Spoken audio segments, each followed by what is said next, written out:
हिते ॿी breaking news अवां सां शेयर कंदासीं त कंहिं बि गैर क़ानूनी हाउसिंग सोसाइटीअ खे इस्लामाबाद में कमु करणु न ॾींदासीं। मोहसिन नक़वीअ जी सदारत हेठि हिकु इजलास थियो आहे जंहिंमें संदसि चवणु आहे त करप्शन में मुलविस कंहिं बि शख़्स सां रिआयत न कई वेंदी। वफ़ाक़ी घरू वज़ीर मोहसिन नक़वीअ जो इहो चवणु आहे।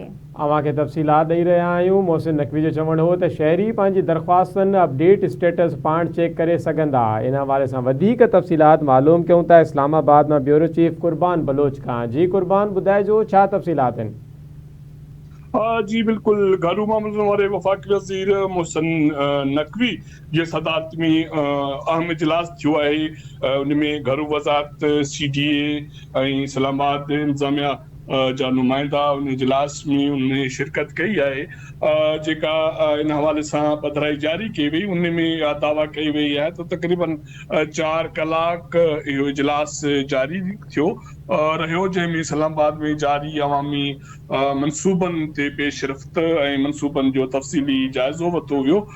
इजलास में इहो अहम फ़ैसिलो कयो वियो त कैपिटल डेवलपमेंट अथॉरिटी जो जेको समूरो रिकॉर्ड आहे उनखे डिजिटलाइज़ कयो वेंदो ऐं रिकॉर्ड जी डिजिटलाइज़ेशन जो जेको अमल आहे उहो 120 ॾींहंनि में मुकमल करण जो टारगेट रखियो वियो आहे। हिन इजलास जे हवाले सां इहो पिणु ॼाणायो वियो आहे त CDA जो रिकॉर्ड डिजिटलाइज़ेशन थियण खां पोइ कोई बि इस्लामाबाद में वसंदड़ शहरी जेको उनजो जेको बि अपडेट स्टेटस आहे दरख़्वास्तनि जी या तरक़ियाती मनसूबनि जी या उन जे कमकार जे हवाले सां उन बाबति हू ॼाण हासिल करे सघंदो।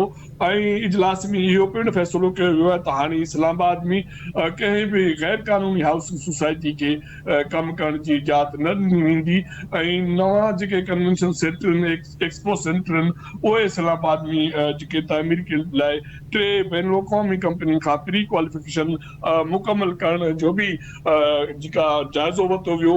ऐं उन सां गॾोगॾु F6 में जेको ख़िदमत मर्कज़ आहे प्रोजेक्ट उनखे एराज़ी उन लाइ मुख़्तसर करण जो पिणु फ़ैसिलो कयो वियो आहे। जी वॾी महिरबानी। अवां जी कुर्बान बलोच इस्लामाबाद मां असांखे अपडेट करे रहियो हो।